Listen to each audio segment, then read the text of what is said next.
welcome back to your local news. This just in, we have some breaking news for you. A new fungi has been discovered that has the ability to switch morphological forms, and it is known as a dimorphic fungi. And it just has this ability to switch between its morphological forms, and it is fundamental to the survival of this fungi. This fungi is from the phylum of Mycota. And there's multiple different fungi that have this ability to switch between the two different forms, but we're only going to talk about 6 today, and they're all in this phylum.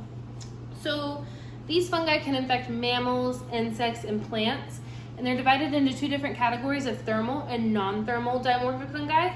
So the thermal dimorphic fungi can infect humans. Whether you have a normal immune system or an impaired immune system, you can still get sick from them. And the non-thermal dimorphic fungi can infect humans as well, but they're typically phytopathogenic. So what happens here is typically they are in their hyphae form, and they are going to undergo a phase transition into the yeast form. And they can do this, and they can also do a reversible morphological transition and go back. So this is what their dimorphism is. And this happens because in their environment, it's typically between 22 degrees Celsius and 25 degrees Celsius. And what they need to do this transition is to be in an area that is 37 degrees Celsius.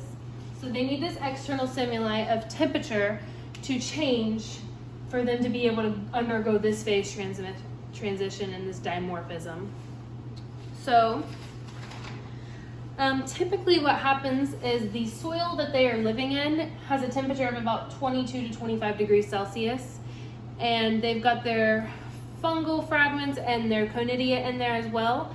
And then humans will come in, and due to construction or natural destruction or any other things, they will come in there and work up the soil and aerosolize these conidia and fungal fragments, and then they will be breathed in by mammals, and they'll get into the warm lungs of mammals.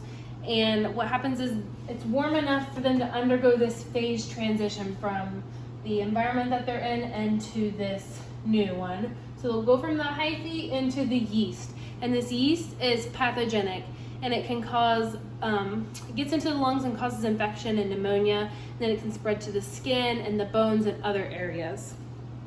So there's some primary pathogens that have the ability to cause this disease in healthy humans if they come in contact with them, and we've built some models here of 6 different fungi that fall into this Mycota dimorphic category, and we just want to show them to you, these models, and describe a little bit about what they can cause.